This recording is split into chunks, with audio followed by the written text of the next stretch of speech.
films de George Lucas sont devenus une référence ultime de la culture populaire contemporaine. Mais les bandes dessinées Star Wars, envisagées au départ comme de simples produits dérivés, constituent l'une des séries de science-fiction les plus riches et les plus novatrices du genre. George Lucas a toujours été fasciné par les comics. Luke Skywalker est d'ailleurs directement inspiré de Flash Gordon. Si vous ne savez pas qui est Flash Gordon, c'est que vous êtes nul. Hop hop hop, là tu peux pas dire ça là aux gens là qui regardent ton émission. Ah oui, pardon. Si vous ne savez pas qui est Flash Gordon, je vous invite à regarder l'une de mes vidéos que je lui ai consacrée dans un Kitschos Krenios. Ah bah voilà, c'est mieux quand même. Hein. Bien avant de réaliser l'œuvre cinématographique de sa vie, Lucas avait eu pour projet d'adapter les aventures intersidérales de Flash Gordon, le héros créé par Alex Raymond. Mais les représentants légaux de la série avaient refusé et Lucas engendra sa guerre des étoiles. Il se rendit chez Marvel qui avait déjà repris avec succès les univers de Howard, vous savez, Conan et tout ça là. En 1976, Lucas parvient à convaincre Roy Thomas de sortir une adaptation de son film Star Wars.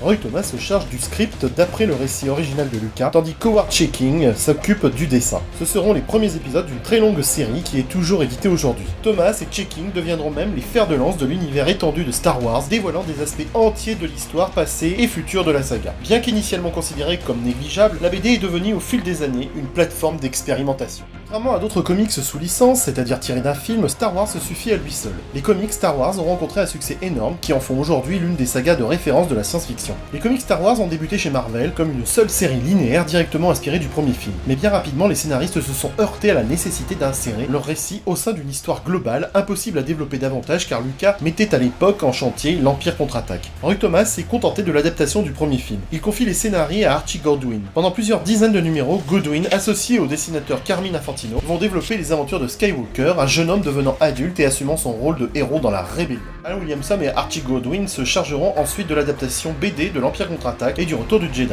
En France, les lecteurs de Strange auront la surprise de voir la BD débarquer dans le magazine Titan, le petit frère de Strange, entre le numéro 18 et 95.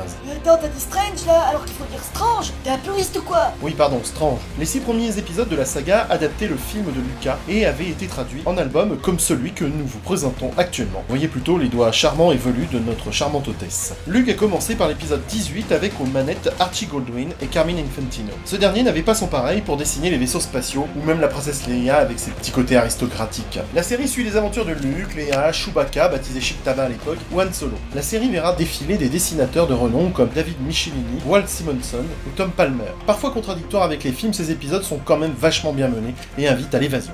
Sur la fin de la série Marvel, ce ne sont que des femmes qui auront les commandes de Star Wars, avec Mary Jo Duffy au texte et Cynthia Martin au dessin. Ça rime. Qui a dit que les filles ne s'intéressaient pas à Star Wars? Au début des années 90, le phénomène Star Wars est retombé et Marvel laisse tomber sa licence. Elle sera récupérée par Dark Horse, un éditeur qui se fit un nom par la suite en produisant des comics sous licence comme Aliens, Predator ou Terminator. Dark Horse saura fidéliser ses lecteurs en lançant plusieurs mini-séries qui attireront même les auteurs de renom. Je ne citerai que le grand Alan Moore pour l'exemple. Mais ça, c'est une autre histoire. À bientôt les geeks. Ah bon, tu finis comme ça ton truc? Bah ouais, j'ai rien d'autre à dire. Après, moi je connais pas, hein. Ah bah d'accord, mais bah au revoir les geeks.